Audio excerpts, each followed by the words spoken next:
Baik teman-teman, perlu diketahui ada beberapa ketentuan pada acara ini, yaitu peserta diwajibkan untuk selalu on kamera selama mengikuti acara webinar.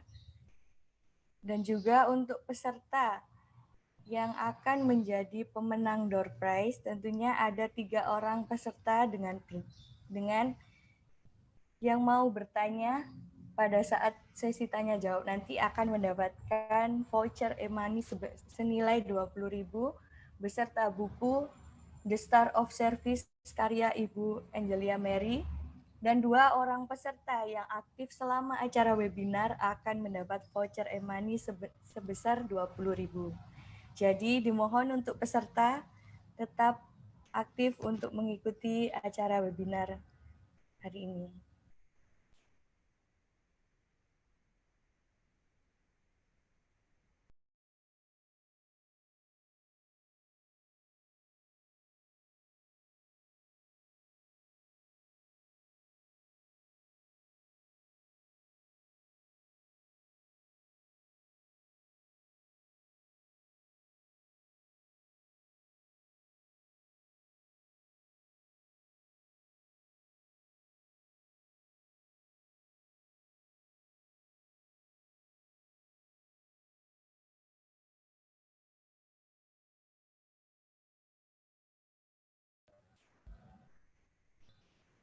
Baik, acara akan kita mulai. Untuk semua peserta, mohon untuk tetap menyalakan kameranya selama acara webinar berlangsung.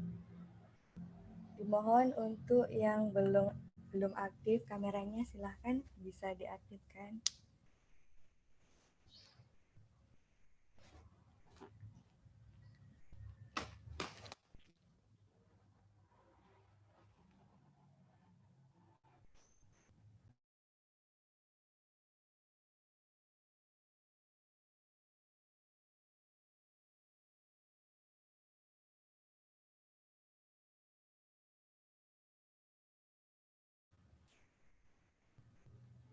Baik, terima kasih yang telah menyalakan kameranya. Saatnya kita mulai acara webinar pada pagi hari ini.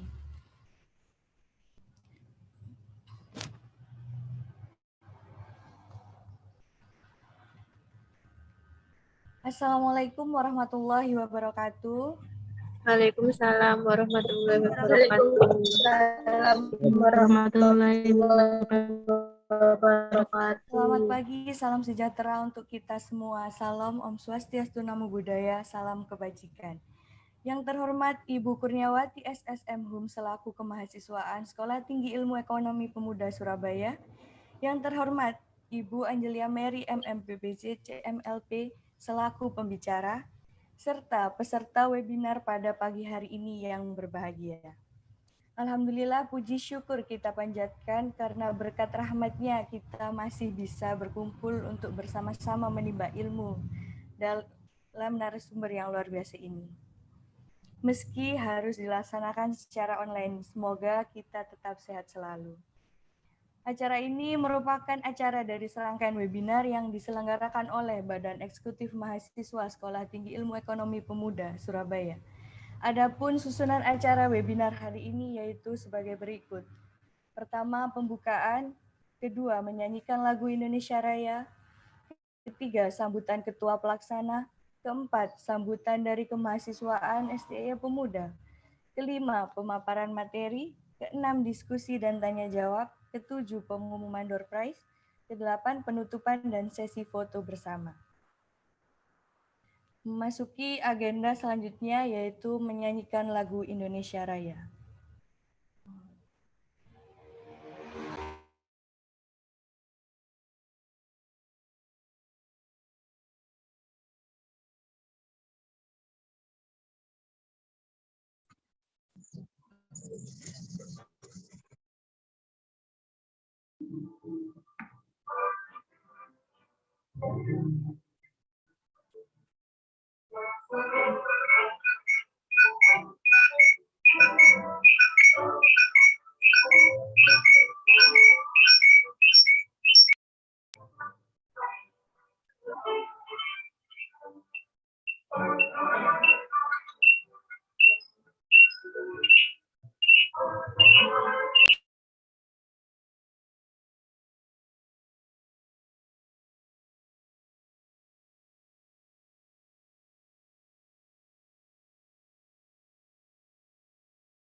Mohon maaf untuk peserta karena ada sedikit kesalahan teknis.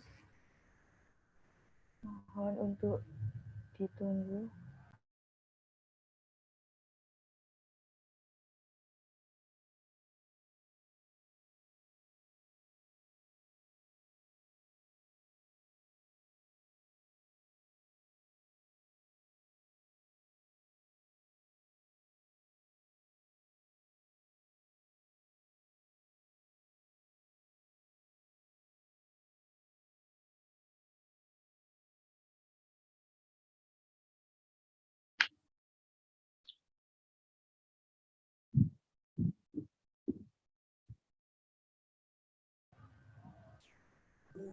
Halo, halo Pungki.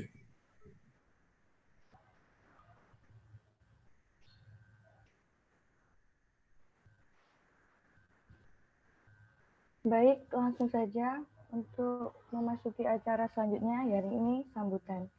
Sambutan akan disampaikan oleh Saudari Nanda Aulia Rahmawati selaku Ketua Pelaksana kepada Saudari Rahma Maulad. Kami persilahkan.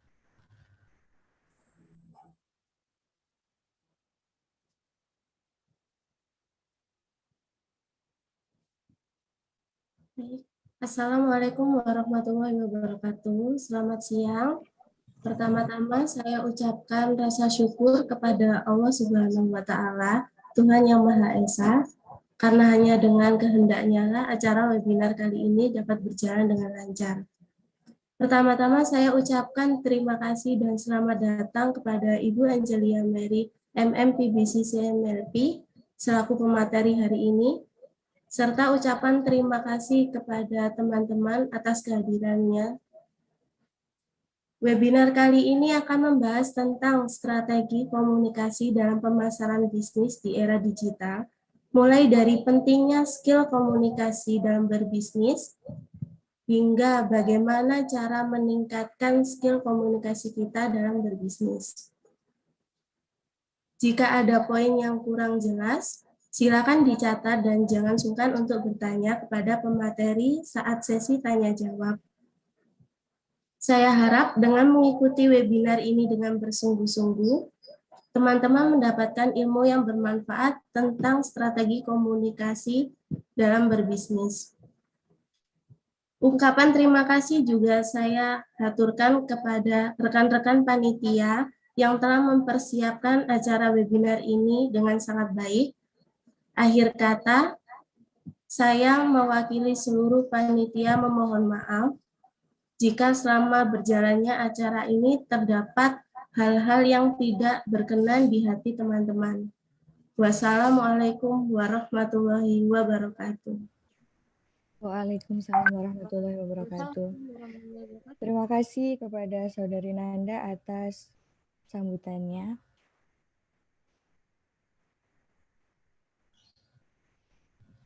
Baik, selanjutnya sambutan oleh Ibu Kurniawati SSM HUM selaku kemahasiswaan Sekolah Tinggi Ilmu Ekonomi Pemuda.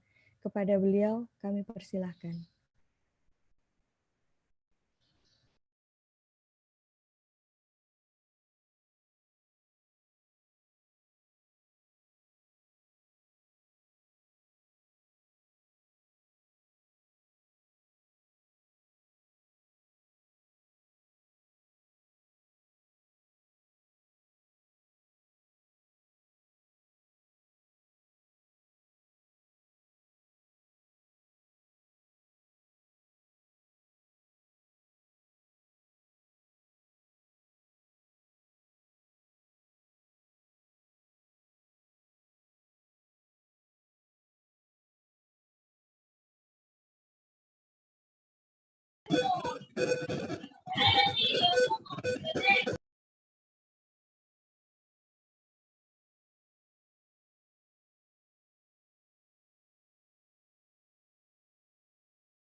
Baik, dikarenakan Ibu Kurniawati berhalangan, Karena sinyal, langsung saja kita ke acara inti. Sebagaimana tercantum pada pengumuman, webinar pada kesempatan hari ini akan membahas tentang strategi komunikasi dalam pemasaran bisnis di era digital, yang disampaikan oleh Ibu Angelia Mary MMPBC CMLP. Sebelumnya, tak kenal maka tak sayang, teman-teman izinkanlah saya menyampaikan CV singkat dari beliau. Beliau merupakan seorang profesional coach trainer, motivator, dan juga beliau seorang penulis di berbagai judul buku. Untuk itu, dengan adanya acara ini, semua tentu sangat membutuhkan informasi sekaligus sebagai upaya menyamakan persepsi, sebagaimana yang diharapkan bersama pada webinar kali ini. Pada dasarnya, forum webinar seperti ini sangat penting dan untuk kita ikuti. Karena banyak sekali informasi penting yang disampaikan penyaji yang bisa kita dapatkan. Namun secara umum penyampaian informasi tersebut akan lebih mudah ditemui apabila diskusi tersebut berjalan dengan efektif. Oleh karena itu, diharapkan kepada kita semua untuk dapat memperhatikan dan mengikuti diskusi ini sebaik-baiknya. Baiklah, sebelum pemateri menyampaikan materinya, saya menyampaikan beberapa ketentuan acara ini sebagai berikut. Peserta wajib mengikuti acara webinar hingga acara selesai. Peserta wajib on kamera selama mengikuti acara webinar. Peserta sangat diharapkan untuk mematikan suara atau mute saat pemateri menyampaikan materinya. Peserta yang mengikuti webinar dapat mengajukan pertanyaan dengan ketik tanya, lalu dilanjut dengan menulis nama, asal instansi, dan pertanyaan secara ringkas nanti akan saya tuliskan pada kolom komentar.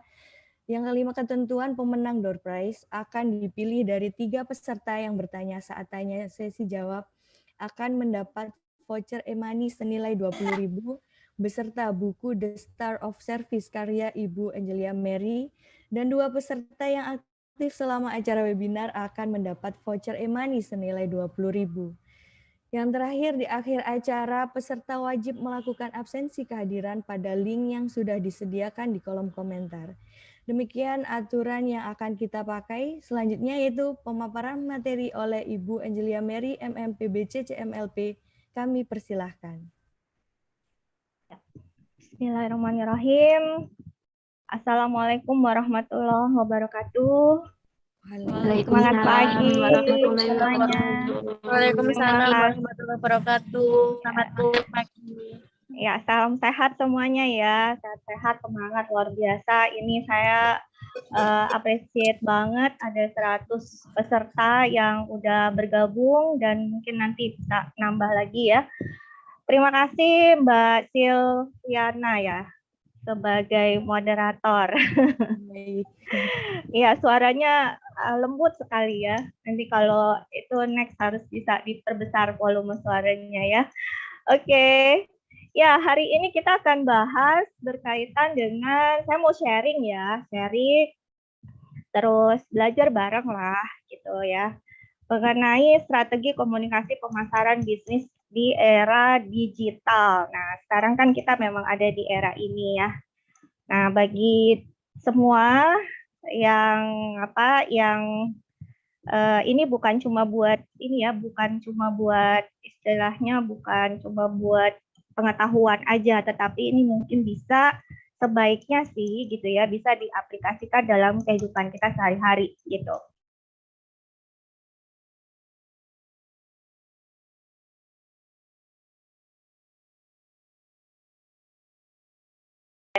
Karena tadi sudah suara saya bisa terdengar dengan jelas ya. Mudah-mudahan tidak ada kendala satu apapun ya. Oke, nah untuk yang pertama ya kita memulai gitu. Ini kita bicara ada dua highlightnya, yaitu komunikasi dan pemasaran gitu. Terus satu lagi adalah digital ya. Sorry, ada 3, berarti ada 3 poin di sini. Nah, kalau ditanya penting nggak sih komunikasi, jadi jawab ya di chat ya gitu. Penting banget, penting aja gitu ya. Dijawab coba ya. Nah, kalau penting, kenapa itu penting gitu? Ini ada yang sudah jawab. Penting banget. Ya, betul. Penting banget ya, Indra. Yang lain setuju nggak? Setuju ya? Oke. Artinya di sini memang sangat penting ya. Sangat penting. Jadi udah bukan sangat penting, tapi sangat penting. Gitu ya. Kenapa gitu? Karena apa? Kita tahu nggak? Berdasarkan survei ya, manusia itu dia berkomunikasi atau berbicara ya sehari itu mengeluarkan 16.000 kata loh. Ya, 16.000 kata. Betul, komunikasi menjadi kebutuhan sosial. Yes, ya. Penting banget karena era ini banyak mempengaruhi. Ya, betul ya tadi ya. Jadi karena manusia kita nih ya sebagai manusia itu setiap hari itu mengeluarkan 16.000 kata. Dan katanya perempuan itu 2 kali lebih banyak dibandingkan laki-laki. Benar nggak? Benar ya? Karena kan katanya perempuan cerewet gitu. Jadi perempuan tuh ngeluarin kata-kata tuh 2 kali lebih banyak daripada laki-laki loh. Nah, gitu ya. Itu. Tapi kalau ada juga kesempatan perempuan itu sedikit sekali mengeluarkan kata-kata yaitu pada saat dia ngambek. Nah, kalau ditanya sama ini kenapa sih nggak apa-apa gitu, padahal ada apa-apa tapi jawabnya nggak apa-apa kan gitu ya. Tapi habis itu diem ya. Diam. Oke, nah kenapa ini jadi kita bahas? Yang pertama kita pahami dulu ya. Pahami bahwa the power of communication, bahwa kekuatan dari komunikasi itu luar biasa. Ya, luar biasa dalam hal ini, terutama kita kaitkan dengan bisnis ya sekarang ini karena topiknya itu, gitu ya.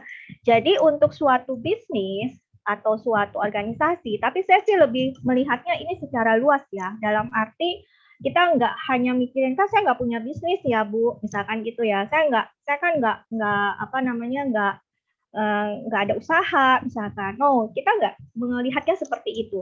Tetapi kita sebagai diri kita sendiri itu kan kita ada brand, kita punya personal brand. Nah di sini kita juga perlu melakukan yang namanya communication dan harus punya strateginya juga gitu ya supaya nilai diri kita itu naik gitu loh dari waktu ke waktu gitu. Oke, jadi di sini kita bisa lihat ya bahwa the power of communication itu bisa berpengaruh, berimpact kepada apa? Kepada brand loyalty ya, kesetiaan terhadap merek suatu bisnis gitu. Jadi kalau misalkan ada misalkan banyak lah merek-merek yang terkenal ya, kayak Coca-Cola misalkan itu kalau minuman ya, terus KFC, pizza misalkan gitu ya, itu kan dengan kekuatan komunikasinya mereka gitu, strategi di dalam melakukan komunikasi pemasarannya gitu, itu bisa meningkatkan brand loyalty-nya, kesetiaan terhadap mereknya gitu. Dan udah pasti kalau itu terjadi, itu pasti akan berpengaruh juga kepada sales, kepada penjualan gitu ya. Dan the power of communication ini juga sangat efektif untuk referral, ya, mereferensikan.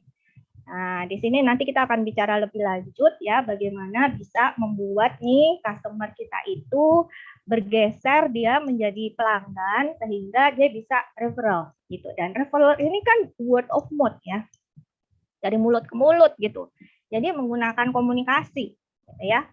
Lalu juga meningkatkan donation ya, ini kalau ada investor ya dengan kekuatan komunikasi itu orang bisa tertarik dan mau mendonasikan dananya misalkan itu ya, bisa untuk loyal customer kita bisa lebih setia gitu dengan apa yang kita berikan ya, penyampaian kita dari program-program yang kita punya gitu kan, dan juga pasti akan membuat penjualan kita itu semakin naik dengan adanya repeat order. Nah ya, seperti itu. Ini seperti ini gitu ya, hal-hal ini kalau kita perhatikan itu ujung-ujungnya adalah peningkatan terhadap pendapatan. Ya, atau peningkatan terhadap kesejahteraan. Kalau saya bilang begitu, gitu ya. Jadi apa yang diberikan dari kekuatan komunikasi itu emang luar biasa. Makanya ini menjadi hal yang sangat penting gitu ya.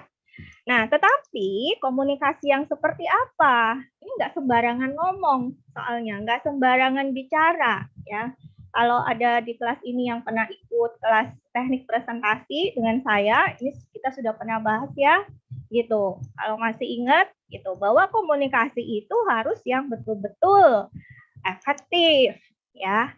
Artinya nggak sembarangan. Jadi orang ngomong itu bukan cuma ngomong gitu, tetapi bagaimana bisa mengajak orang untuk berubah perilakunya gitu ya, tentu ke perilaku yang positif gitu.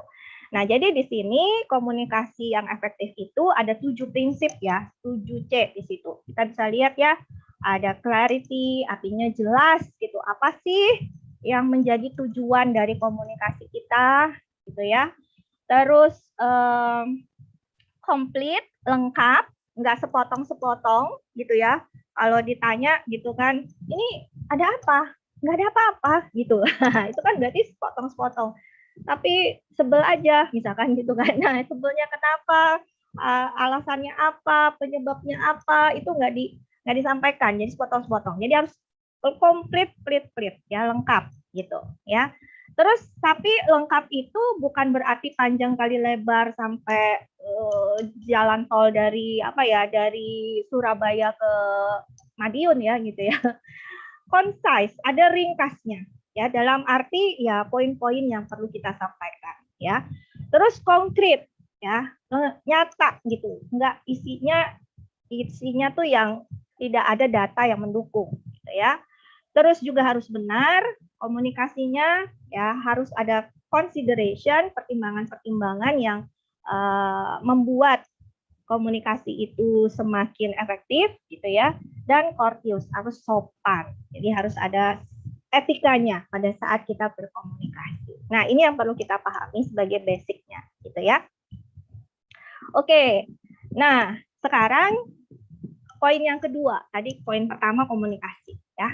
Poin yang kedua adalah marketing gitu. Coba bisa ditulis di chat ya. Apa bedanya antara marketing sama selling? Nah, ayo nanti panitia bantu ya untuk melihat jawabannya yang paling bagus. Boleh tuh nanti sebagai kandidat untuk menerima hadiah. Ya, oke. Sebelum saya jelasin gitu, apa bedanya marketing sama selling? Ya, yang ditulis di situ di chat. Ayo. Panitia juga boleh ya ikutan. Nggak harus pesertanya aja gitu ya. Marketing, bahasa Indonesia kita sering sebut dengan pemasaran ya. Nah, pemasaran sama nggak sih marketing sama selling? Tuh dulu deh, dijawab deh. Oh, ada yang jawab nih, Indra. Marketing lebih ke promise, membangun brand image, sedangkan selling itu menjual. Ya, oke, betul. Ya, banyak soalnya jawabannya gitu ya. Itu juga betul. Teknik menghandle customer hingga deal. Selling, proses penjualan. Nah, ini nanti perlu di-clearkan ya. Memperkenalkan barang dan jasa. Selling itu menjual. Yes, itu yang jawaban yang simpel banget. Oke. Jadi beda ya gitu. Antara marketing sama selling itu pastinya berbeda. Tetapi dia di dalam satu ruang lingkup, payungnya adalah marketing. Paham ya? Jadi payungnya itu marketing. Nah, di dalam prosesnya ujungnya dari marketing itu adalah selling gitu. Kalau kita bicara dari sisi target, siapa targetnya marketing? Targetnya marketing itu adalah calon konsumen atau kita sebut dengan prospek gitu ya. Jadi calon konsumen itu target yang menjadi targetnya marketing. Kan setiap kegiatan itu pasti punya target ya. Nah, kalau targetnya selling, penjualan apa? Customer gitu ya. Jadi sebelum menjadi customer, nah tugasnya si marketer nih, orang-orang marketer ini ya, orang-orang yang melakukan aktivitas marketing ini, kita sebut dia sebagai marketer. Inilah yang berusaha untuk mendapatkan calon customer. untuk digiring nih, calon customer ini digiring, diarahkan sampai ke dalam proses selling. Nanti ketemu sama sales-salesnya di sana. Ya, ada salesman, ada sales promotion girl istilahnya gitu ya. Nanti sampai di sana terus dilayani bagaimana dengan teknik sellingnya, terus akhirnya jadi deal. Jadilah dia sebagai customer. Nah, kalau orang marketing itu udah berusaha semaksimal mungkin, udah bagus gitu ya, terus udah bisa berhasil menggiring calon customer atau prospeknya ini ke proses penjualan gitu ya. Taunya si salesnya itu enggak product knowledge-nya kurang misalkan. Ditanya tapi nggak jelas, nggak komplit tadi komunikasinya gitu kan. Ya akhirnya apa? Akhirnya si calon customer ini nggak jadi deh, mundur gitu kan. Atau malah hilang. Wah, itu kesempatan yang berharga lalu dibiarkan begitu aja. Berarti ini ada kesalahan atau harus diperhatikan, dibenahin di dalam area sellingnya gitu, terutama si para salesnya gitu ya. Jadi kalau kita di sini sekarang ngebahasnya marketing, memang nanti ujungnya adalah ke penjualan. Oke. Jadi kenapa ini menjadi hal yang sangat penting? Karena keberhasilan dari marketing inilah yang akan menciptakan peluang untuk mendapatkan omset. Begitu ya. Nah, marketing boleh dibilang di sini mengenalkan. Jadi di sini bagaimana kita berkomunikasi. Jadi komunikasi itu ada di sini ya. Yang maksudnya yang paling berpengaruh besar ya. Semua sih ada ya komunikasi, tetapi di dalam bisnis awal kita berkomunikasi dengan calon customer itu adalah di dalam proses marketing. Kenapa? Karena proses di sini adalah mengenalkan produk kita ya, bisa barang, bisa jasa gitu ya. Supaya apa? Supaya bisa diketahui. Kan yang pasti kan dalam suatu bisnis itu kan pasti pingin ya si pemilik bisnisnya itu brandnya itu dikenal ya, dibicarakan sama orang banyak gitu ya, kan pasti begitu, pinginnya begitu ya, karena ya pingin viral kan gitu. Nah itulah yang diinginkan oleh para pemilik bisnis. Nah di sini yang bisa dilakukan yaitu dengan cara bagaimana marketingnya harus oke ya. Proses mengenalkan barang atau jasa itu mulai dari apa? Dari pembuatan strateginya ya, sampai benar-benar bisa dirasakan tuh ya, bisa dirasakan apa sih brandnya ini, terus kemudian produknya gitu ya, itu benar-benar bisa dirasakan, diresapin gitu ya oleh si calon konsumen di luar sana. Oke, nah sekarang kita akan menggabungkan antara komunikasi dengan pemasaran. Kita sebut dengan marketing communication atau markom atau komunikasi pemasaran ya. Jadi kalau boleh dikatakan di situ pemasaran itu adalah sebagai gejala komunikasi gitu ya. Nah, komunikasinya itu sebagai strategi pemasarannya. Nah, gitu ya. Jadi kita bisa memahami nih sekarang di sini. Artinya, komunikasi pemasaran itu bagaimana nih kita berusaha menyebarkan. Jadi harus di-spread gitu ya, menyebarkan informasi, terus bukan cuma disebarin, tapi bagaimana ini bisa memengaruhi, terus bisa membujuk, mengingatkan ya pasar sasaran itu target kita, yaitu segmen customer kita ya, supaya mereka ingat nih, tahu gitu, sadar gitu ya, bahwa ini loh ada bisnis ini loh ada perusahaan ini loh ada brand ini gitu ya, ini loh ada produk ini gitu, dan mereka bersedia untuk menerima dan membeli dan loyal. Nah, jadi bukan cuma diterima, terus ada ujungnya tadi ke penjualan, jadi dia bisa beli dan dia loyal gitu ya. Dia loyal sama barang atau jasa yang kita tawarkan. Nah, ini dulu yang perlu dipahami gitu ya. Jadi ini aktivitas ya, aktivitas yang di situ ada aktivitas lagi yang perlu dilakukan, yaitu penyebaran informasi, bagaimana mempersuasi dan bagaimana mereminder gitu ya, seperti itu. Dan supaya apa? Supaya calon customer kita bisa terima, terus bisa beli, terus kalau udah beli dia jadi customer, akhirnya dia loyal. Nah, itu. Oke. Itu komunikasi pemasaran. Nah, yang dilakukan di dalam marketing communication ini itu ada 5 ya. Nah, ini mungkin kalian juga udah pernah mendapatkan ya. Saya nggak terlalu banyak membahas secara detail di sini gitu ya. Jadi ini aktivitasnya yang dilakukan di dalam marketing communication dalam rangka tadi ya.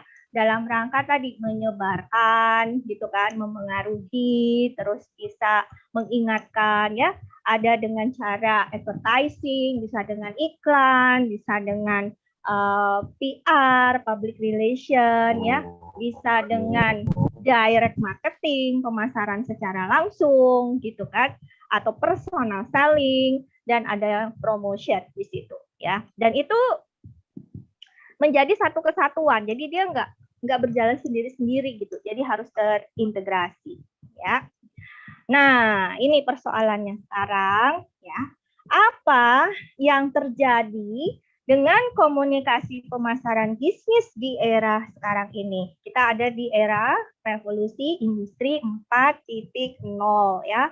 4.0 itu berkaitan dengan teknologi. Jadi kita sebut dengan digital lah gitu ya. Artinya di sini apa nih yang perlu dilakukan? Nggak bisa dengan komunikasi pemasaran yang udah kemarin-kemarin itu gitu, karena zamannya udah berbeda, zamannya udah berubah gitu kan.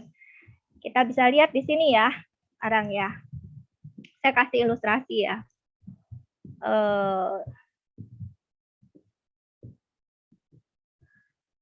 Mudah-mudahan bisa muncul suaranya, keluar ya suaranya, oke. Ya.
Oke, nah itu ya gambarannya ya, sampai ada video yang membuat iklan born for the internet, jadi lahir untuk internet. Artinya apa? Emang kita sekarang sudah ada, emang kita sekarang ini sudah ada di era sekarang ya, era digital gitu loh. Jadi bayi-bayi yang sekarang ini nih, nah mungkin ada yang lagi hamil atau ada yang punya baby sekarang gitu ya.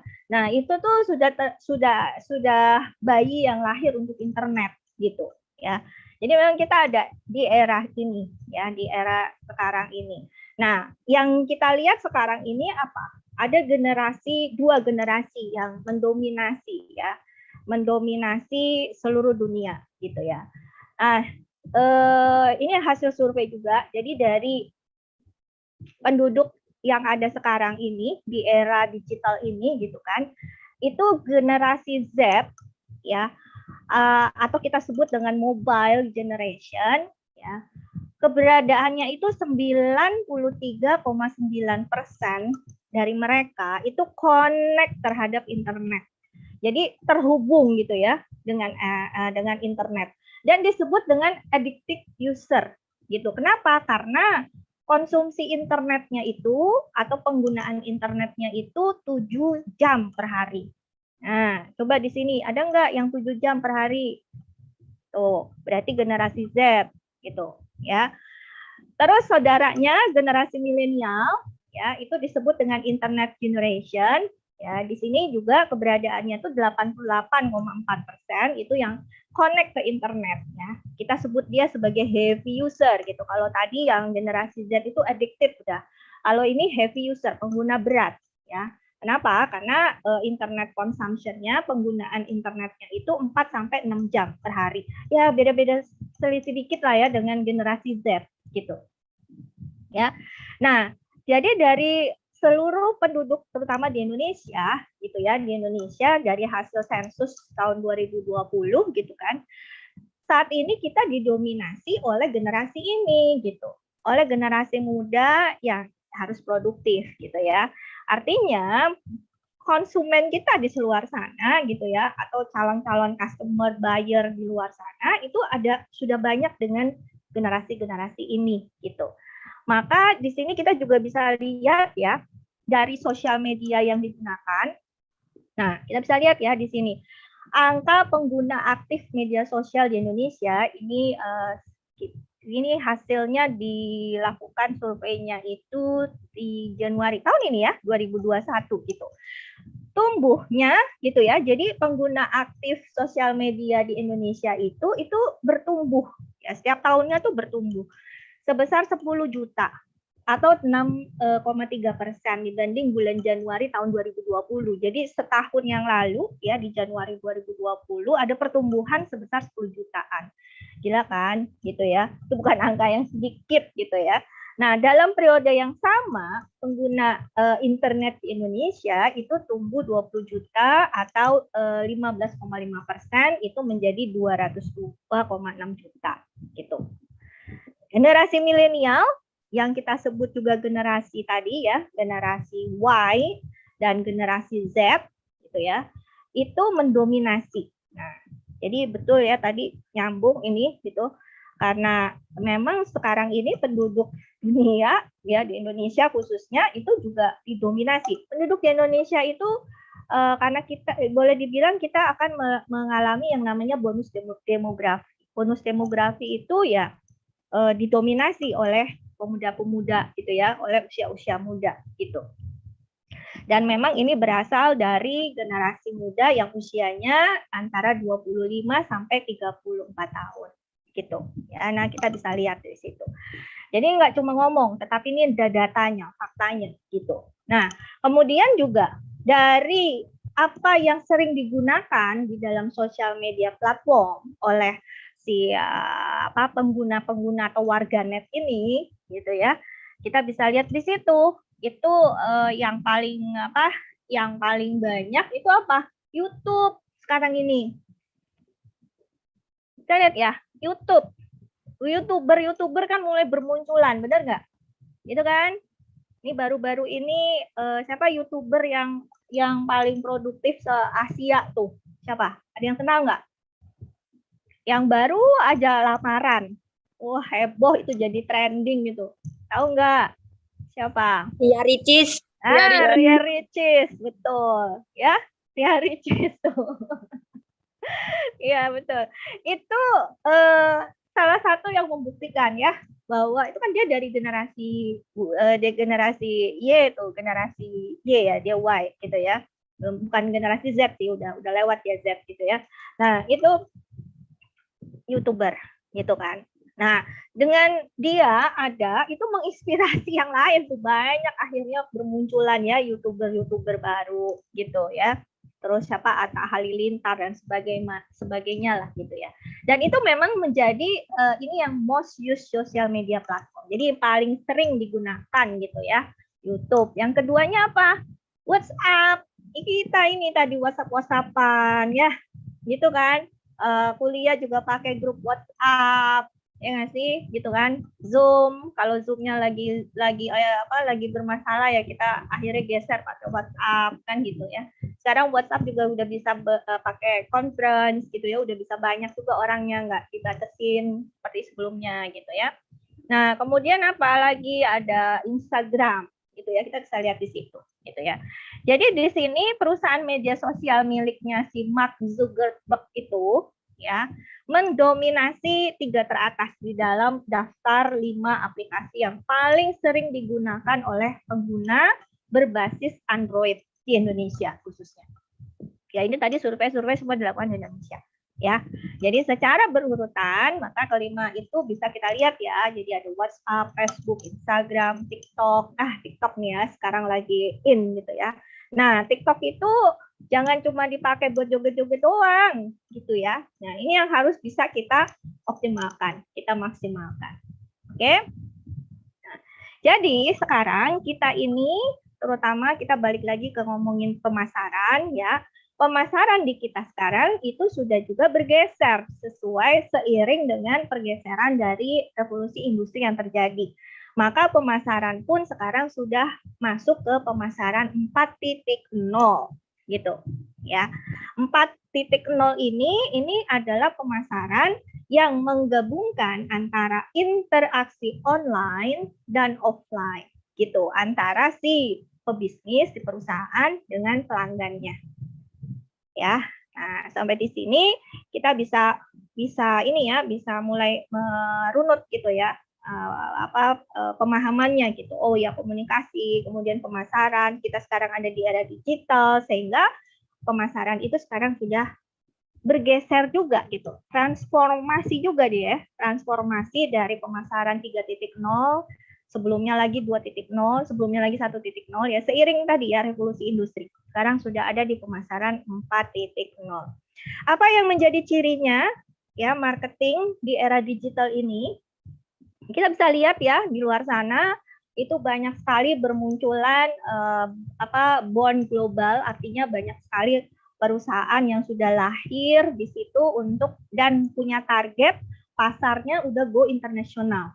Jadi banyak nih UMKM misalkan yang bermunculan gitu ya, yang baru dan itu mereka sudah orientasinya ekspor misalkan gitu ya, sudah global gitu ya, sudah dengan menggunakan platform digital itu banyak sekali sekarang ya. Lalu kemudian juga berakhirnya era push strategy. Push strategy itu strategi yang artinya tradisional masih sifatnya ya, yang mendorong untuk orang itu mau bergerak. Nah, sekarang ini nggak bisa. Sekarang ini konsumen itu dia punya daya tawar. Dia punya daya tawar yang semakin kuat gitu.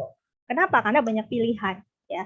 Konsumen di sini punya kebebasan untuk memilih gitu ya, sekaligus punya kendali ya terhadap informasi yang mereka terima. Nah, ini ada kata kunci yang perlu digarisbawahin ya. Informasi yang diterima oleh si customer.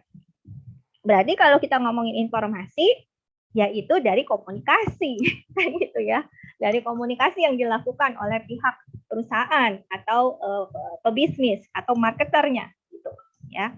Nah ini kita bisa lihat di sini era digital ini sudah nggak ada tuh yang namanya ya sudah tidak efektif ya melakukan yang namanya push strategy. Nanti kita bisa lihat strateginya apa yang efektif. Oke. Kemudian juga di sini konsumen di era digital ini gitu ya, itu menjadi perfectly informed ya. Artinya konsumen ini bisa tahu dengan mengenai fakta dan kebenaran gitu ya, dengan sangat cepat gitu, dengan mudah gitu. Kenapa? Karena akses terhadap internet itu sangat sekarang ini sangat gampang ya. Siapa sih orang yang nggak punya gadget yang bisa connect gitu kan, beli paket data aja cuma berapa rupiah, 5.000 paling ya kan gitu ya, udah bisa browsing gitu ya. Nah itu akhirnya apa? Akhirnya membuat konsumen itu perfectly informed. Artinya dia sangat istilahnya gitu ya, sangat membutuhkan, sangat bisa menerima apa yang benar-benar itu faktanya gitu loh, kebenarannya, informasinya. Jadi jangan sampai kita ini berusaha untuk poci-poci itu berusaha untuk memanipulasi konsumen gitu ya, bujui gitu loh. Nah enggak bisa sekarang ini ya, karena mereka udah bisa cari informasi dengan sangat mudah gitu ya. Dan mass customization artinya di sini konsumen itu bisa merancang sendiri produknya ya. Nah, implikasinya setiap perusahaan itu akhirnya apa? Akhirnya harus bisa mengalihkan fokus dari cuma sekedar menciptakan produk, itu akhirnya harus mau tidak mau bukan mulai ya, harus tidak mau itu memperkuat value-nya. Jadi solusi yang harusnya diberikan. Jadi yang dijual itu bukan produknya, tetapi solusinya. Gitu. Ya, kalau produk aja gampang. Sekarang konsumen ya, apalagi sekarang di PPKM kan, di era pandemi gitu kan. Nah, setiap rumah cobalah lihat gitu. Itu udah pasti jadi penjual. Benar nggak? Benar ya? Itu ya. Ya, apalagi yang misalkan kena imbas PHK misalkan gitu kan. Atau kan banyak kerjanya dari rumah gitu kan, tiba-tiba semua jadi penjual ya. Kayak jualan minuman boba lah gitu kan, tahu isi lah, nasi goreng lah, indomie telur lah misalkan gitu kan. Itu kan tiba-tiba bisa jadi ini gitu. Makanya konsumen dengan mass customization ini artinya konsumen itu sangat mungkin untuk merancang produknya sendiri. Maka kalau perusahaan-perusahaan yang ada nih sekarang gitu ya, itu banyak sekali berhadapan dengan yang kecil-kecil ini nih gitu ya. Tapi ya itu kan perusahaan kecil ya, jangan dianggap remeh ya. Kecil kalau bergabung jadi gede juga gitu. Ya. Nah, makanya di sini perusahaan itu harus merubah mindset-nya. Jadi bukan lagi hanya meng-create produk yang inovasi dan lain-lain, tapi lebih menekankan kepada value-nya apa, benefit-nya apa, solusinya apa, pemecahan masalah konsumennya apa. Jadi karena di sini yang kita tuju itu adalah konsumen dia membeli bukan untuk produknya aja, tetapi dengan manfaatnya gitu, lebih kepada manfaatnya ya. Lalu juga di era digital ini itu ada yang namanya insignifikansi batas-batas geografis. Artinya apa? Nggak ada sekarang batasan-batasan geografis gitu ya. Orang udah digital, masa iya sih saya mau memasarkan produk saya ini hanya untuk orang Surabaya. Pakai apa? Pakai Instagram. Emang Instagram yang punya Instagram semua orang Surabaya? Kan enggak. Gitu loh. Semua orang di dunia gitu kan, kalau dia punya akun Instagram bisa aja gitu. Kenapa harus dibatasin? Jadi nggak ada lagi signifikasi batas-batas geografis. Gitu ya. Nah, apalagi untuk retail gitu. Ini udah nggak ada, udah nggak identik dengan lokasi di mana gitu loh. Bisa di mana aja gitu ya. Orang produsennya ada di Jawa, terus konsumennya ada di Papua, ya boleh-boleh aja gitu. Ya. Terus juga pelanggan produk pelelangan produk online ya. Pelelangan produk online ini juga terjadi di era digital marketing ya. Artinya di sini karena tadi internet ini dimanfaatkan memang sebagai media pelelangan produk gitu secara real time ya. Contoh kayak tiket pesawat. Nah, itu kan bisa tuh si merek ini itu kan saling ini ya menawarkan harga gitu ya. Apalagi di masa ini kemarin tuh masa pandemi yang baru-baru itu gitu kan. Terus ada price line ya, dan ada di eBay itu juga begitu banyak itu ada pelelangan-pelelangan terhadap produk online gitu ya. Nah, terus juga ada efek multiplier yang ekstrim. Artinya di sini penyebaran berita itu sangat ekstrim ya, sangat cepat. Jadi kita munculin sesuatu yang informasi misalkan gitu ya, itu cepat sekali menyebarnya. Makanya hati-hati pada saat kita menyebarkan tadi. Nah, ini yang menjadi poin kita nanti ya pada saat kita melakukan strategi komunikasi gitu ya. Karena apa? Karena ini ada efek multiplier yang luar biasa. Nggak bisa dibatasin. Sekali udah posting aja, udah nggak bisa tuh di ini, dan itu jadi viral itu ya. Wah, itu harus bisa dipertanggungjawabkan gitu. Ya. Terus di era digital ini juga ada banyak tumbuh komunitas online, benar ya? Gitu ya, banyak sekali nih di luar sana komunitas-komunitas online, apalagi yang mereka punya kesamaan visi misi, itu gampang sekali ya untuk masuk gitu. Apalagi UMKM tuh banyak banget tuh komunitasnya gitu kan. Ada OPOC lah, ada UMKM naik kelas lah, ada UMKM digital lah, segala macam gitu ya. Nah, lalu juga terakhir ada cirinya dari era digital ini ya, era digital marketing ini dengan dengan memanfaatkan digital gitu ya, banyak perusahaan mendapatkan peluang bisnis baru justru gitu ya, untuk dia lebih efektif, dia lebih efisien ya tadi ya, karena semua bisa dengan online, jualan online dari rumah gitu kan, daftar aja ke salah satu marketplace gitu, udah deh jadi seperti itu ya. Nah, ini yang kita bisa cermati di era ini. Oke. Nah, makanya di sini untuk marketing komunikasi itu sendiri itu benar-benar harus jadi satu kesatuan ya, terintegrasi gitu, berjalannya prosesnya gitu. Nah, ini banyak peran-peran yang dibutuhkan di sini di dalam marketing komunikasi ini ya, dan itu menjadi satu kesatuan ya. Ada konten strategis. Nah, ini yang nanti kita juga akan bahas lebih dalam ya. Strategis, konten-konten yang strategis itu juga poin-poin yang harus diperhatikan gitu ya. Marketing director di sini perannya juga luar biasa nih gitu kan. Sekarang ini di era digital itu sangat berbeda ya marketing director zaman sebelumnya dengan sekarang ya.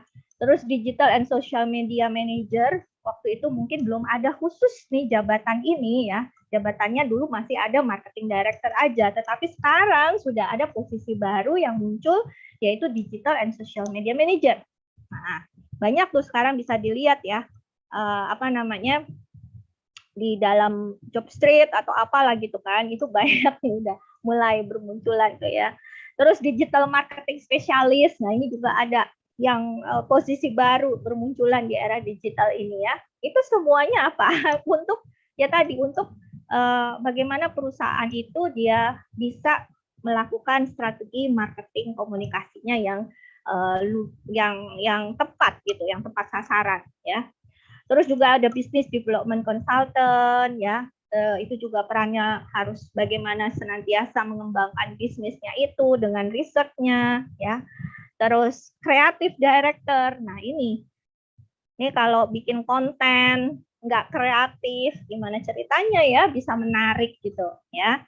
Terus agency project manager, ya ini berkaitan dengan bagaimana iklan segala macam itu ya, agency project gitu, dan PR agency account supervisor. Ya, ini kaitannya dengan public relation. Nah ini semua peran-peran ini, ya semua elemen ini gitu, itu harus menjadi satu kesatuan di dalam marketing communication. Gitu ya. Jadi integrated marketing communication. Oke, maka boleh kita sekarang ini memfokuskan gitu ya bahwa udah waktunya gitu ya, bahkan emang sudah seharusnya gitu bahwa setiap kita atau perusahaan atau pebisnis ya, UMKM, UKM misalkan gitu ya, itu harus bisa mengoptimalkan komunikasi pemasarannya gitu di era digital ini. Oke, bagaimana komunikasi pemasaran yang dilakukan ini bisa optimal? Nah, ini ada 4 aspek yang perlu diperhatikan ya, yaitu harus strategik yang pertama ya. Artinya di sini dalam prakteknya gitu ya, dalam prakteknya ketika memanfaatkan media digital ya, secara strategiknya itu harus memiliki dan menggabungkan semua 4 karakteristik yang menyeluruh ini gitu ya. Dan yang terkait dengan strategik ini artinya di sini komunikasi itu didesain untuk bisa mempengaruhi hasil dari bisnis. Apa sih hasil dari bisnis? Cuan, kan gitu. UUD ya, ujung-ujungnya duit ya. Tapi harus benar cari duitnya, harus yang amanah, karena bisnis itu bukan cuma untung rugi ya, tapi bisnis itu juga surga, antara surga dan neraka ya, pernah saya sampaikan juga nih di kelas yang KWU ya. Nah, berarti di sini kaitannya yang aspek strategik ini ya, saya ulang lagi gitu, bahwa komunikasi itu memang harus didesain supaya bisa memengaruhi hasil bisnis. Ya, jadi strateginya itu juga emang sesuai sejalan dengan visi misi dari bisnisnya gitu. Nah, yang kedua integrated. Ya, integrated. Jadi integrated di sini perusahaan itu menggunakan internet sebagai bagian dari perencanaan komunikasinya yang lebih luas. Ya. Jadi integrated tadi ya, kita udah bicara integrated communication itu. Nah, itu perannya semua jadi satu kesatuan dan menggunakan internet ini gitu ya, menggunakan internet ini sebagai bagian dari perencanaan komunikasinya. Oke. Lalu ada aspek ketiga, targeted. Targeted ini menggunakan internet ya berdasarkan keuntungan atau kelebihan yang dimilikinya. Jadi kan masing-masing kan ada nanti ya. Kita bisa lihat misalkan pakai media sosial. Media sosial itu kan banyak. Ada apa tadi ya? Macam-macam gitu. Nah, itu kita harus bisa menggunakan itu berdasarkan apa keuntungan dan atau kelebihan yang dimilikinya gitu. Ya. Dan itu bisa kita kaitkan dengan bentuk komunikasi lainnya untuk apa? Untuk bisa menjangkau target audiens yang lebih spesifik gitu ya. Customer kita tuh siapa? Jadi memang awalnya kita harus nentuin dulu customer kita tuh siapa gitu. Dan yang keempat ya tentunya harus bisa diukur ya, measurable gitu. Artinya apa yang kita sudah rencanakan di dalam strategi komunikasi kita gitu ya. Perencanaan itu termasuk sarananya yang bisa digunakan gitu ya. Itu harus bisa terukur gitu ya. Jadi memang harus bisa bagaimana kita bisa melihat bahwa perencanaan komunikasi yang strategis itu akan bisa mengembalikan investasi atau modalnya yang sudah dikeluarkan oleh perusahaan gitu ya. Nah, ini yang perlu kita perusahaan harus tahu ini dan harus bisa menerapkan ini gitu ya. Oke. Nah, sekarang kita mulai masuk ke era di mana peran-peran dari pemasaran digital ini gitu ya. Nah, kita bisa lihat di situ ya bagaimana digital marketing apa aja yang aktivitasnya yang dilakukan ya dalam hal branding ya, kemudian social media nanti pemanfaatannya seperti apa, konten marketing. Nah, ini yang nanti saya garis bawahi ya, kita akan lebih banyak kita akan membahas khusus berkaitan dengan konten marketing. Kenapa? Karena ini menjadi salah satu strategi yang utama sekarang ini. Jadi bukan salah satu, ini menjadi strategi yang penting ya di era digital ini gitu, strategi komunikasi bisnis yaitu konten marketing. Saya simpen dulu ya. Kita lihat lagi ada email marketing ya, digital itu termasuk di dalam pemasaran digital ya. Lalu video production ya, video Nah, tapi video-video ini harus gimana gitu, harus diapain gitu, bukan cuma bikin video terus selesai gitu ya. Nah, harus tepat videonya, kontennya seperti apa, ini semua akan menjadi satu nih, artinya ini harus dipikirin semua gitu ya. Framework atau kerangka kerjanya itu nggak bisa sendiri-sendiri ya. Terus di situ juga ada web design ya, mendesain webnya kita secanggih apa, yang penting adalah user friendly, harus bisa gampang untuk digunakan ya, jangan sampai complicated, artinya orang jadi susah, ribet, ruwet, udahlah males lah gitu ya. Terus juga ada SEM, ada SEO. Ada yang bisa membedakan SEM dengan SEO? Pernah dengar? Kita mau lihat. Oh, ini ada chat. Search Engine Optimization. Yes, betul. SEO. Maksudnya apa itu? Ya, SEO, SEM. Sebenarnya sama ya. Sama-sama bagaimana kita bisa menempatkan web atau brand kita gitu ya, itu di posisi yang teratas gitu. Nah, yang membedakannya itu berada di posisi pertama dalam pencarian informasi tentang berdasarkan ini ya, keywords-nya ya. Kalau SEO itu lebih ke keywords-nya gitu. Nah, kalau SEM, ada yang tahu nggak SEM? Yang belum nyebutin nih SEM nih. SEM. Ya, tahu nggak? Ya, betul, membangun brand awareness. Semua sama. SEM, SEO itu membangun brand awareness ya, gitu. Karena dia bagaimana supaya pencarian orang itu langsung ketemunya di kita, gitu ya. Nah, SEM itu adalah search engine marketing.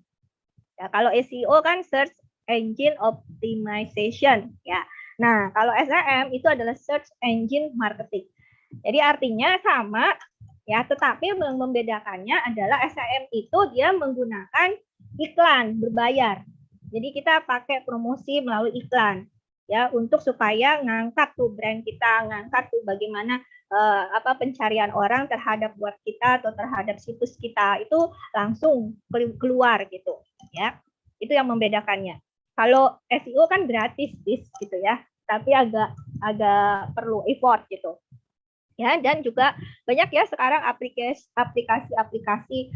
application development yang lain yang bisa mendukung kegiatan di dalam digital marketingnya kita. Oke. Nah, sekarang kita bahas mengenai content marketing karena ini poin inti dari materi kita hari ini sebenarnya. Oke. Content marketing. Ya, marketing konten, pemasaran konten gitu. Apa sih gitu ya? Ini bisa dikatakan juga sebagai seni. Ini seni berkomunikasi. Ya, seni berkomunikasi dengan pelanggan atau calon pelanggan ya. Dengan cara apa? Dengan cara kita benar-benar memahami. Kita tuh paham banget masalahnya apa, terus pain-nya, rasa sakitnya atau pengalaman apa yang nggak enak nih ya dari si pelanggan, terus tantangannya mereka ya dalam mengambil keputusan yang mereka akan lakukan. Keputusan terhadap pembelian maksudnya, gitu ya. Jadi mereka kan banyak sekali informasi berseliweran gitu loh. Waduh, kalau udah terjun ke dalam kalau kita udah berselancar gitu ya di dunia maya gitu kan. Berselancar. Jadi berselancar sekarang bukan di laut ya, tetapi udah di dunia digital itu kita udah berselancar juga gitu ya, diving itu udah terjun ke dalam ya. Nah itu tuh kan udah banyak informasi berseliweran ya di mana-mana, banyak banget brand-brand apa segala macam gitu kan. Jadi di sini ini bagaimana kita harus bisa bermain di situ dalam arti kita harus punya seni berkomunikasi ya. Nah, dengan menerapkan yang namanya content marketing ini gitu.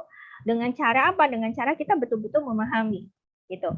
Nah, jadi kita bisa bilang bahwa content marketing ini menjadi suatu strategi pemasaran, ya, strategi pemasaran dengan cara kita menciptakan, terus kita mendistribusikan konten yang apa ya, pasti yang berharga dong, yang berbobot, yang relevan gitu ya, dan konsisten ya. Jadi jangan sampai nggak konsisten ya, nanti kontennya tentang apa gitu ya misalkan, terus tahu-tahu jomplang banget gitu kan, nggak nyambung gitu, nggak ada kaitannya. Nah, tujuannya adalah untuk memberi informasi kepada calon konsumen yang bersifat persuasif ya, membujuk, memengaruhi terhadap ya produk kita, bisnis kita gitu. Oke. Nah, ini caranya yang bisa digunakan di dalam content marketing ini ya. Yang perlu diperhatikan adalah pada saat kita menggunakan strategi content marketing ya, di sini kita harus menciptakan konten yang betul-betul punya nilai tadi ya, bernilai. Terus juga yang bisa melayani kebutuhan. Ya tadi, karena kan bagaimana kita bisa memahami masalah atau tantangan yang dihadapi oleh si konsumen kita di sana dalam mereka mengambil keputusan. Karena kan keputusan itu kan nggak mudah ya.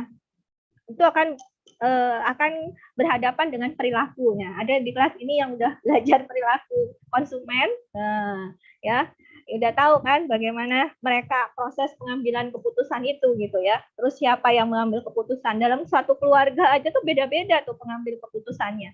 Ada yang si bapak, ada yang si ibu, ada yang si anak gitu ya. Nah itu bagaimana ini konten bisa melayani mereka. Gitu. Dan konten itu juga harus bisa menyentuh isu atau kendala atau kita sebutnya dengan pain point ya, pain point gitu ya, yang penting gitu yang mereka hadapi. Nah ini yang harus kita ingat ya di dalam metodologi content marketing gitu pada saat kita menerapkan. Oke. Nah ini cycle-nya atau siklusnya ya dari content marketing itu yang mulai dari create ya. Nah, apa yang kita sudah create itu kita optimize, kita optimalkan, lalu kita publish, ya artinya sudah kita publik ya, kita post gitu kan.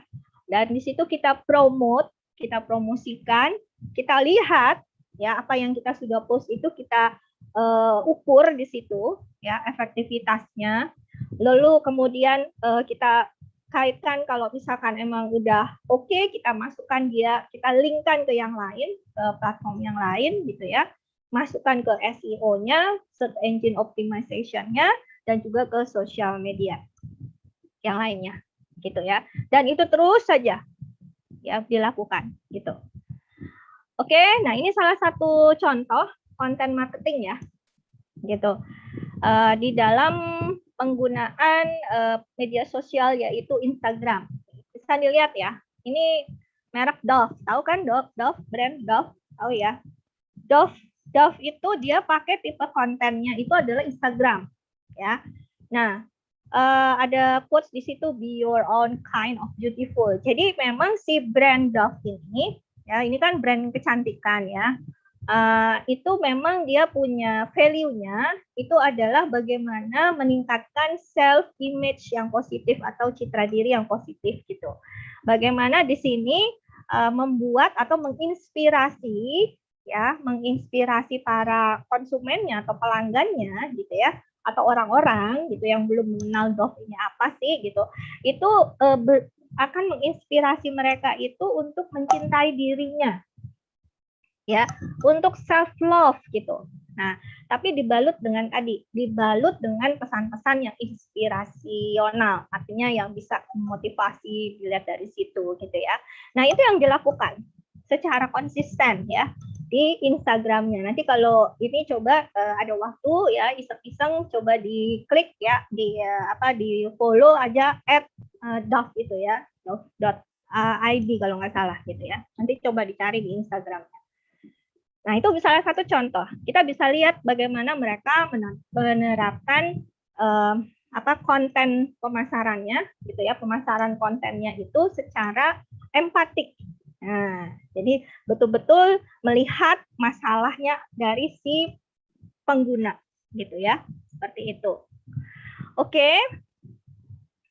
Kemudian apa aja? Jadi kita bisa lihat di sini benefitnya dari konten marketing itu ya luar biasa gitu.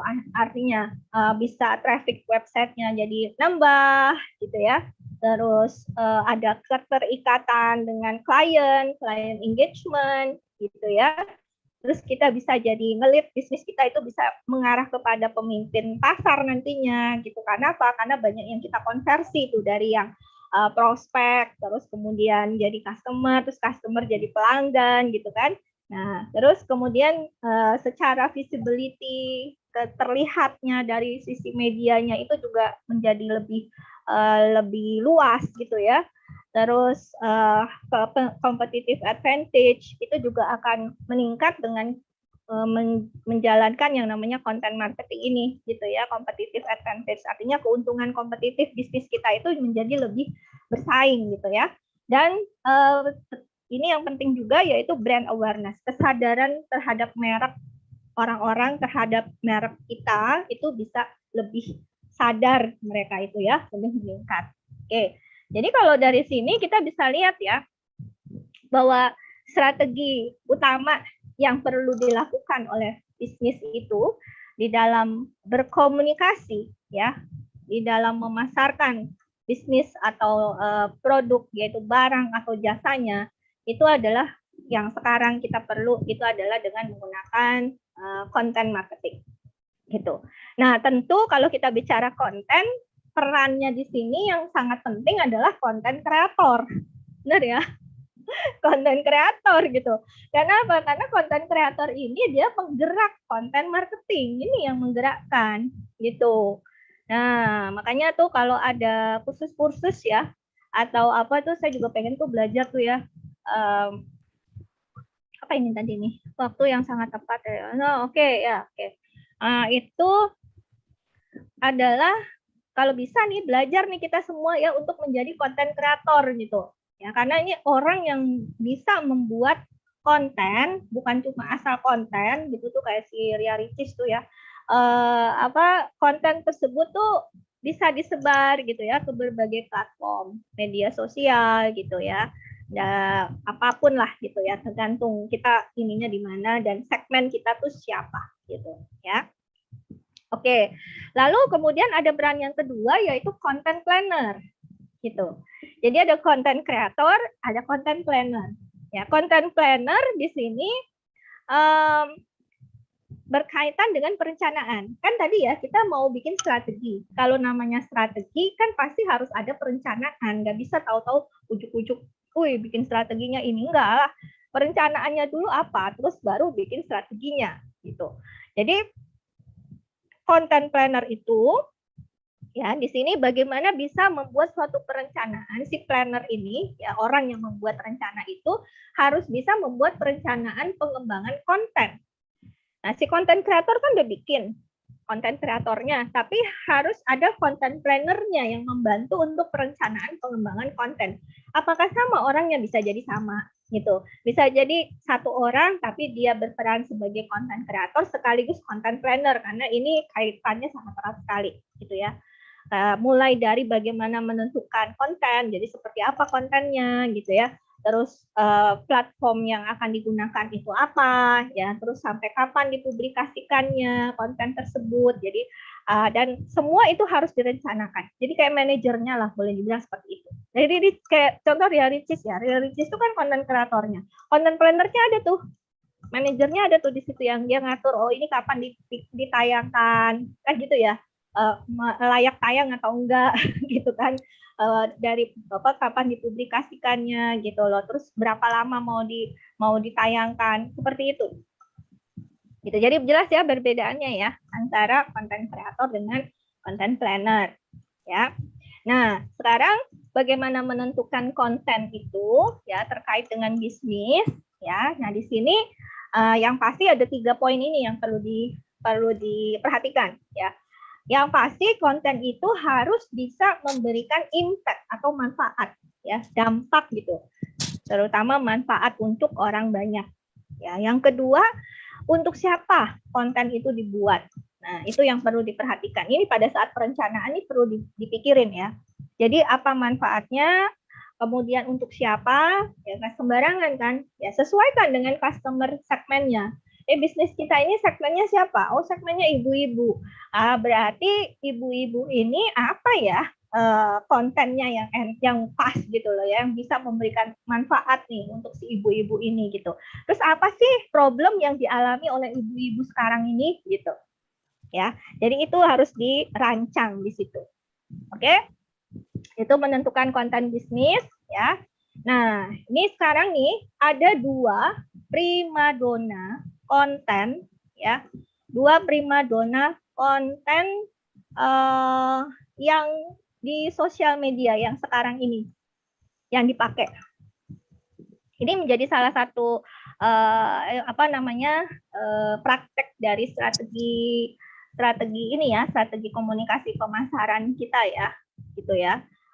Terutama berkaitan dengan strategi konten pemasaran atau marketing konten tadi. Gitu. Termasuk di sini ya, aplikasinya penerapannya dengan apa? Nah ini bisa dengan menggunakan video pendek dan carousel. Pernah dengar ya carousel ya? Carousel yang 10 slide gitu.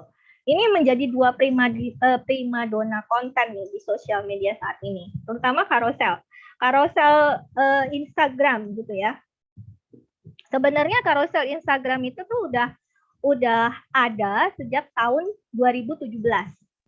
Ya kalau kita nggak sadar sebenarnya itu udah ada tahun 2017. Cuma orang itu belum memperhatikan itu ya. Karena dengan carousel ini si pengguna gitu ya, pengguna Instagram itu dia bisa mengunggah lebih dari 1 foto dalam 1 kali upload. Atau bisa menambahkan sampai dengan 10 foto ataupun video gitu ya dalam 1 kali upload. Memang nggak banyak yang tahu gitu kan penggunaan carousel ini, tetapi seiring berjalannya waktu sekarang sudah terjadi peningkatan ya, bahkan sudah meningkat sampai 16,44% lah kalau saya baca di salah satu artikel ya dari hasil penelitian terhadap penggunaan carousel ini gitu ya, yang awalnya hanya 3% aja, itu sekarang udah meningkat gitu. Jadi sehingga si carousel ini ya, carousel Instagram ini itu nilainya semakin tinggi gitu, karena dinilai kinerjanya terbaik di dalam Instagram gitu kan.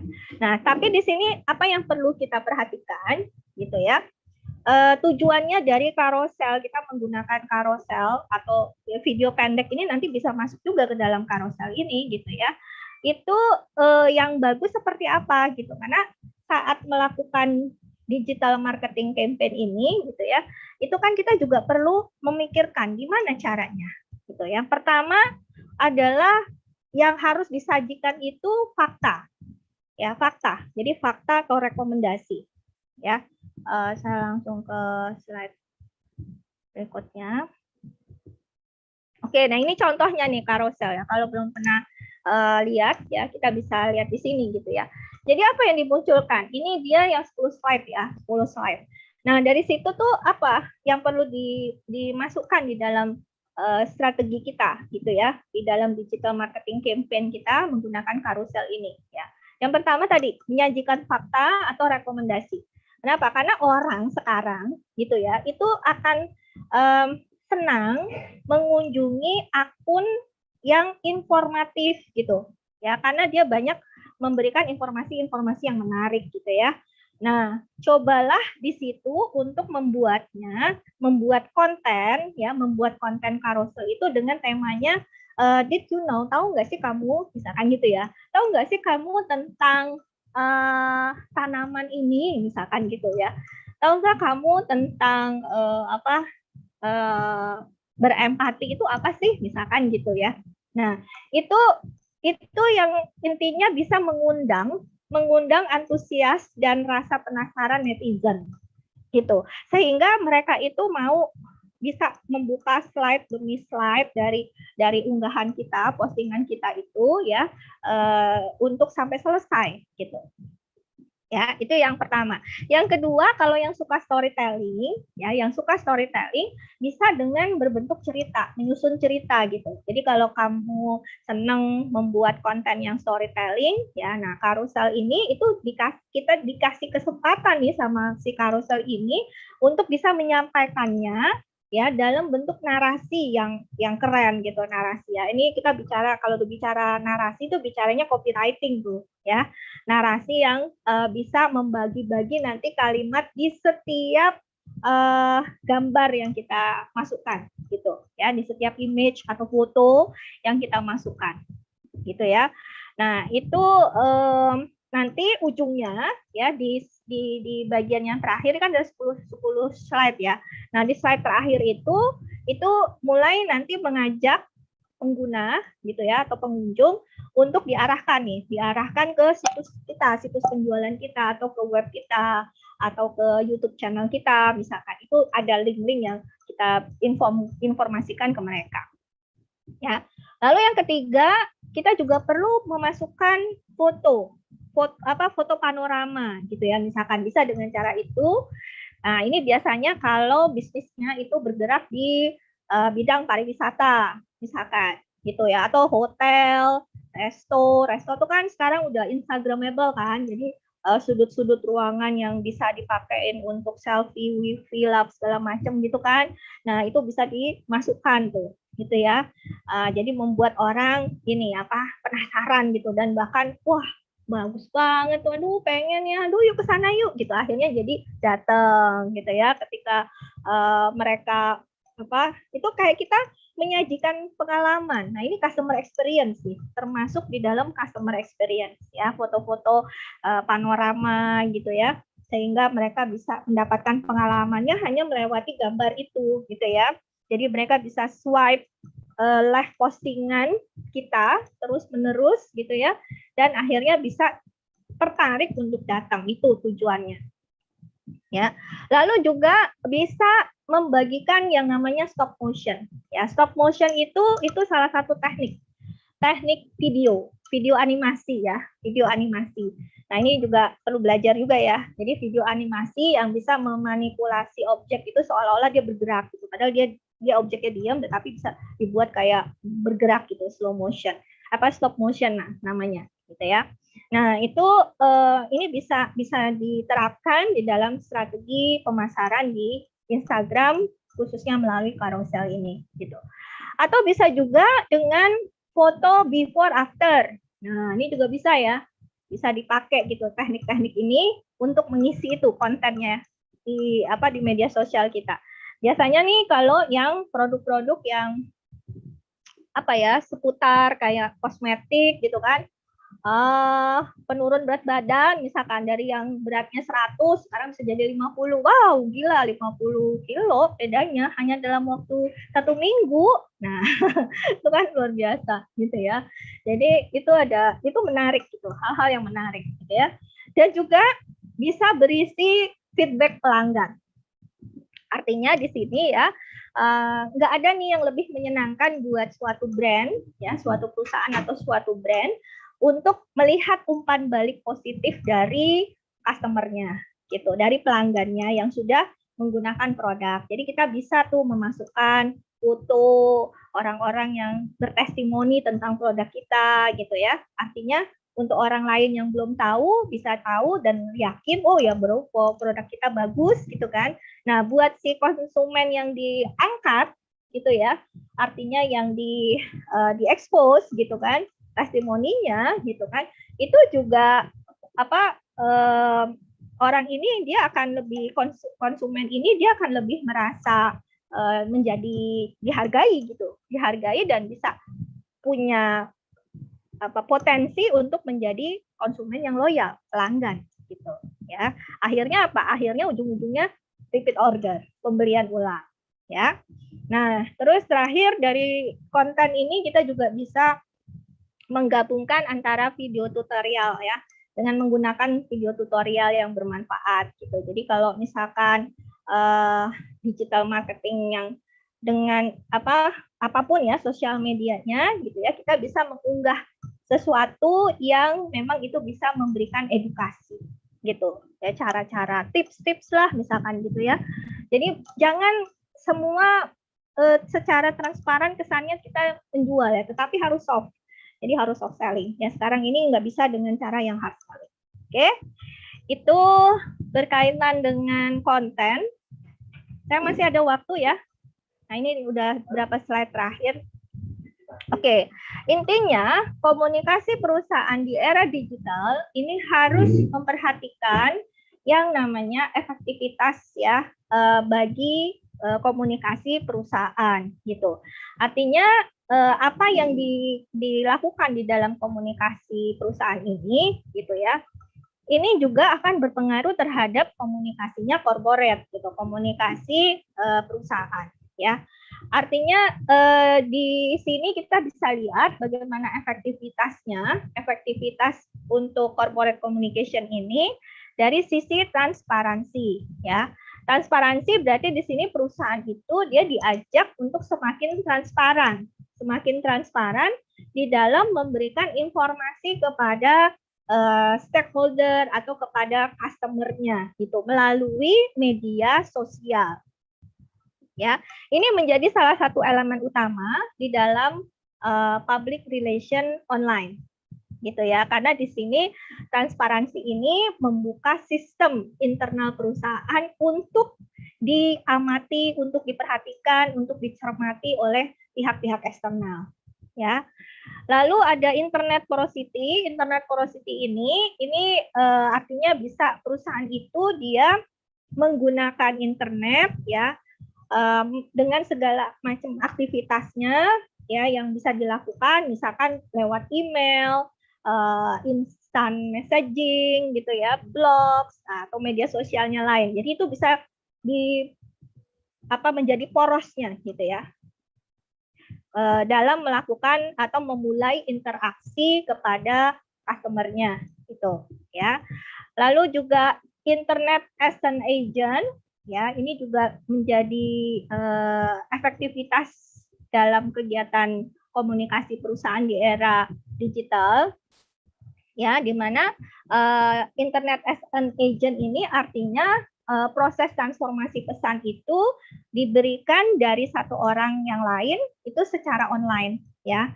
Dan artinya di sini konteks internet agency ini pesan itu atau cerita itu dia akan mengalami perubahan selama proses dalam melalui dunia maya ya, dunia nyata gitu. Nah, mentransformasi ya, bagaimana internet itu bisa mentransformasi pesan-pesan yang akan disampaikan oleh pihak pebisnis ya, perusahaan gitu dalam bentuk konten-konten yang menarik tadi itu gitu ya. Dan yang terakhir kita bisa lihat richness-nya gitu ya, dari richness in content and reach itu artinya kekayaan informasi yang di situ juga menjadi proses di mana transparansi itu dieksekusi. Jadi mulai dari awal tadi transparan kan, perusahaan diajak untuk benar-benar transparan gitu ya.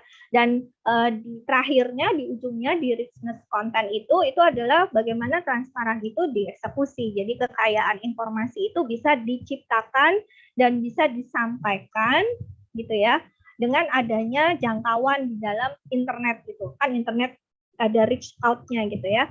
Nah, organisasi dan pihak-pihak ketiga itu bisa menyediakan banyak sekali ya platform-platform atau fasilitas atau media yang bisa digunakan. Oke, itu ujungnya sepertinya ya yang dari topik kita hari ini ya. Intinya adalah digital marketing. Nah, ini ada salah satu coach ya, bukan coach sih, semacam joke lah gitu ya, tapi memang betul gitu. Digital marketing itu nggak tanpa website itu buntung katanya. Nah, biar untung ayo dong punya website. Ini salah satu konten marketing yang mengajak kita untuk punya website. Ini yang siapa nih yang jualan di sini? Perusahaan website. Dia menawarkan jasa untuk membantu kita membuat website ya. Digital marketing itu strategi yang katanya fokus untuk meningkatkan reach ya, jangkauan gitu, dan visibility tampilan kita dari bisnis kita gitu katanya. Oke. Sampai di sini yang bisa saya share. Monggo saya kembalikan kepada moderator untuk sesi selanjutnya. Baik, terima kasih kepada Ibu Mary selaku pembawa materi.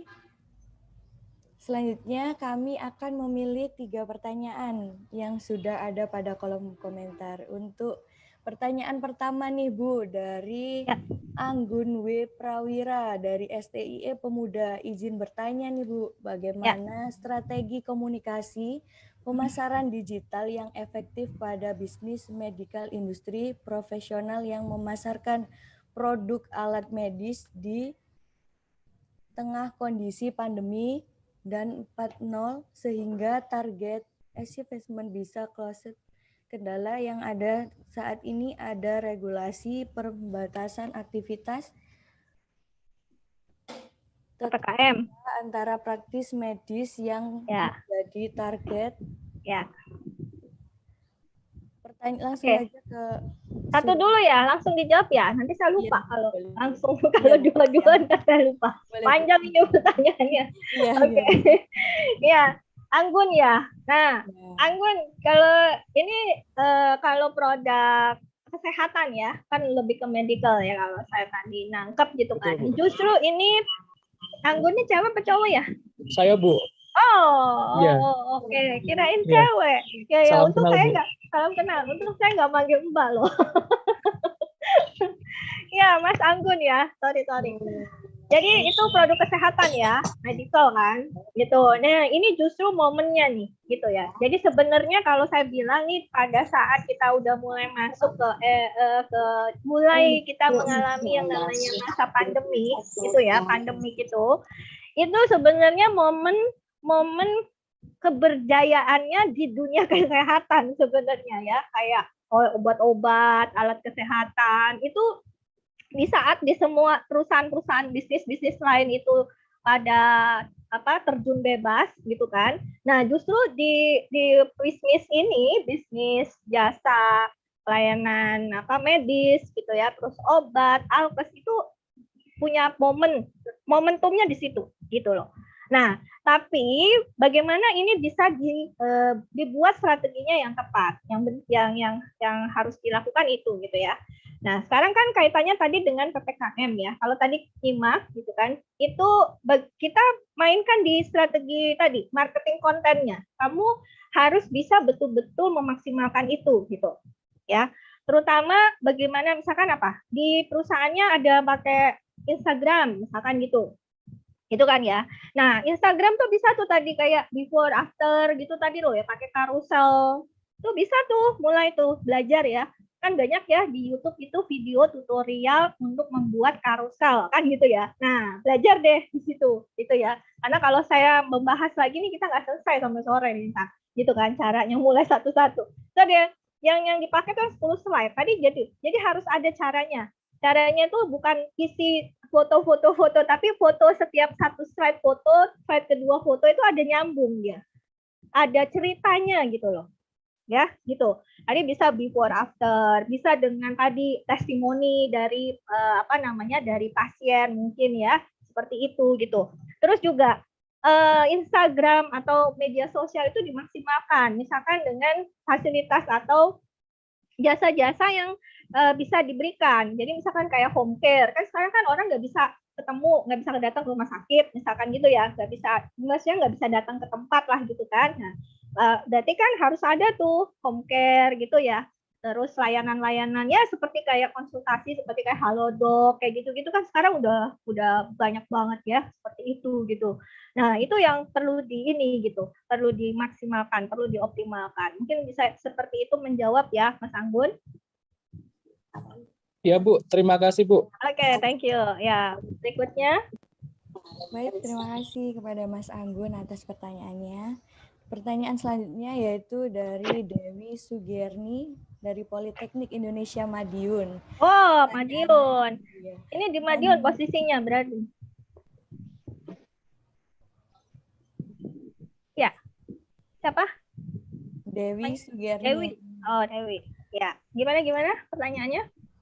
Pertanyaannya, promosi penjualan berupa potongan harga berpengaruh negatif terhadap persepsi kualitas. Bagaimana caranya menghilangkan atau mengurangi pengaruh negatif tersebut? Dan potongan harga tersebut juga termasuk strategi penjualan? Begitu, Bu, pertanyaannya. Iya. Nah, ini bagus ya pertanyaannya. Gitu. Saya juga heran ya, kenapa masih ada perusahaan yang hari gini itu masih menggunakan potongan harga gitu ya. Jadi sebenarnya gini, strategi untuk berkaitan dengan potongan harga itu kalau saya bilang di dalam marketing ya, di dalam strategi pemasaran itu strategi pemasaran sih. Strategi pemasaran itu adalah yang paling bawah gitu, the bottom of the sea gitu, yang paling dasar banget di laut. Setelah strategi-strateginya udah mentok semua, baru itu jurus terakhir, boleh dibilang begitu gitu. Jadi buat pebisnis atau pengusaha gitu ya, jangan langsung itu gitu. Masa yang di dasar laut langsung diangkat ke permukaan gitu kan? Itu udah, kalau kita mau kalah nih perang, itu jurus terakhir harusnya. Jadi selagi kita bisa memaksimalkan yang lain, masih banyak cara-cara strategi pemasaran yang lain gitu. Kenapa? Dan itu memang betul tadi yang disampaikan bahwa dengan potongan harga itu akan merusak image. Benar.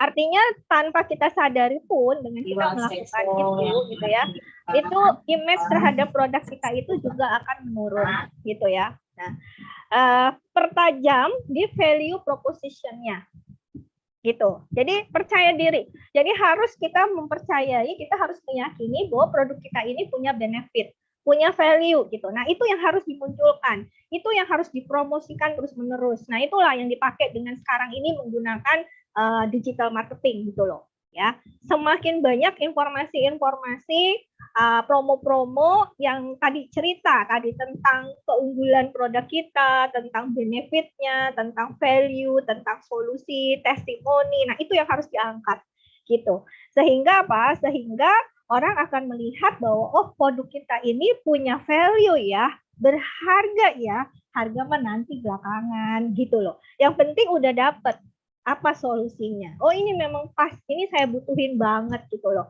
Gitu ya. Oke, seperti itu, semoga bisa menjawab. Baik, terima kasih kepada Kak Dewi Sugerni atas pertanyaannya. Pertanyaan yang terakhir nih, Bu. Ya. Dari Denny Purnomo, STIF Pemuda. Pertanyaannya tadi disebutkan bahwa di era 4.0 kita lebih banyak berselancar di internet. Salah satunya marketplace. Tidak sedikit buyer yang kecewa dengan produk yang mereka terima karena tidak sesuai dengan yang diharapkan. Banyak juga video viral di medsos yang beredar karena ketidakpuasan tersebut. Pertanyaannya, apakah kesalahan tersebut terletak pada komunikasi marketing yang tidak berjalan dengan tepat? Oke, bagus banget pertanyaannya. Siapa? Mas Denny ya? Ya, nah ini menjadi salah satu tantangan buat kita di era digital ini ya, di dalam berkomunikasi pemasaran. Bukan salah orang pemasarannya, ya, tetapi yang salahnya itu adalah eksekutornya, yang mengeksekusi. Artinya siapa? Misalnya nih, kayak mungkin lebih sering kita jumpain itu di marketplace ya. Itu saya sering banget nih, misalkan punya pengalaman ya, misalkan gini, ketika kita pilih-pilih gitu kan, misalkan di apalah, di Topet lah, apa di mana lah segala macam gitu ya, tanpa bermaksud untuk ini ya, mempromosikan salah satu brand gitu ya. Nah itu terus udah gitu kan kita biasa membaca ulasan kan gitu ya, biar ada yang kecewa atau segala macam, itu kenapa sih gitu ya, seperti itu gitu. Nah itu terletak adalah di yang adminnya udah di situ gitu, bukan orang marketingnya. Orang marketingnya tuh udah bagus banget menggiring. Tadi kan orang marketing itu adalah dia mulai dari menciptakan strateginya kan gitu ya. Terus bagaimana mengomunikasikan produk kita itu kepada si customer atau calon customer gitu. Calon customer gitu kan. Si calon customer ini tertarik, masuk dia ke toko online kita itu gitu kan. Nah, terus dia mulai chat, misalkan chat si penjual kan, nah, chatnya lama, responnya gitu loh, misalkan ditanya hari apa di jam ini ditanya, jawabnya baru besok, waduh, hilanglah momennya, kan gitu.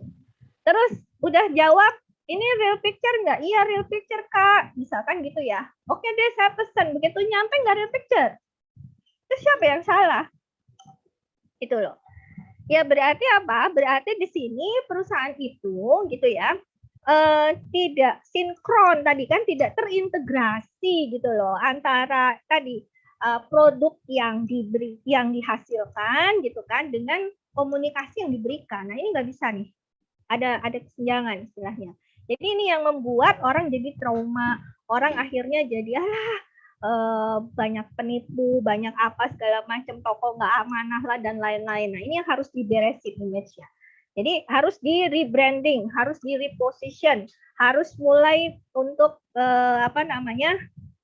tadi menata lagi ya.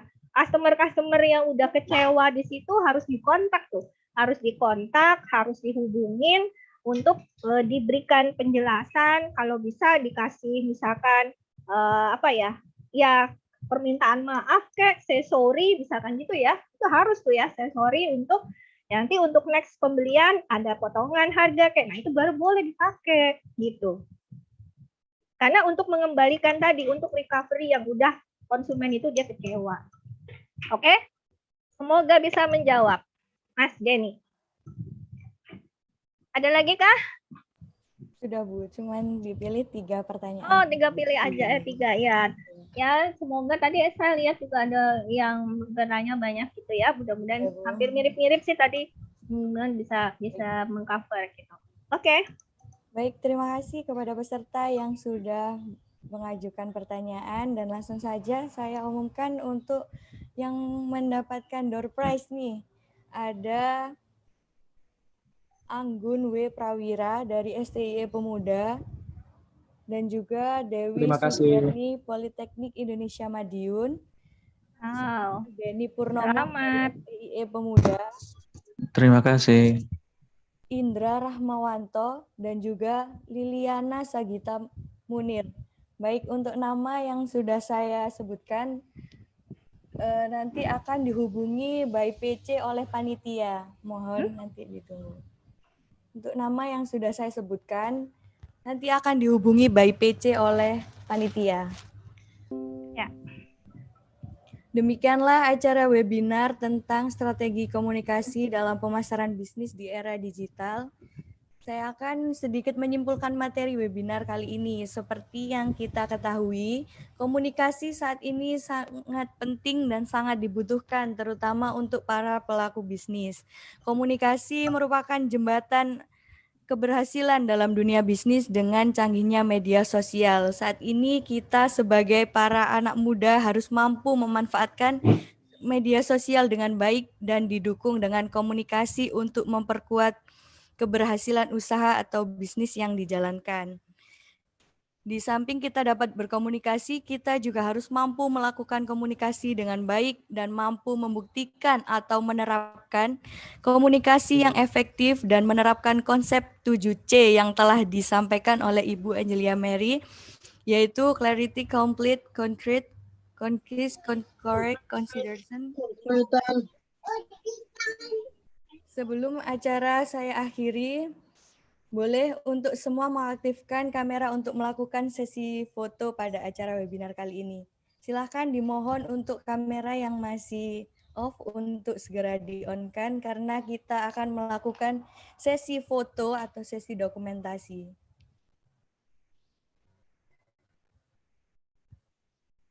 Panitia, sudah. Baik, untuk slide pertama, 1, 2, 3.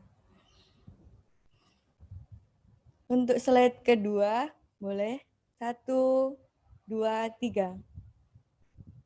Selanjutnya, 1, 2, 3. Terakhir, 1, 2, 3. Terima kasih kepada peserta yang sudah berpartisipasi dalam acara ini. Baik, kami mengucapkan terima kasih kepada pemateri yang telah memberikan banyak informasi kepada kita semua. Dan kami juga mengucapkan terima kasih banyak kepada para peserta atas partisipasinya dalam acara webinar ini. Akhirnya acara demi acara dalam webinar kali ini telah dilewati. Saya Silviana Wahyuningrum selaku MC dan moderator mohon undur diri. Kita bertemu dalam webinar-webinar berikutnya di lain kesempatan. Terima kasih. Oke, terima kasih semuanya. Assalamualaikum. Waalaikumsalam warahmatullahi wabarakatuh. Jangan lupa Waalaikumsalam. kolom komentar untuk Waalaikumsalam warahmatullahi wabarakatuh. di kolom komentar.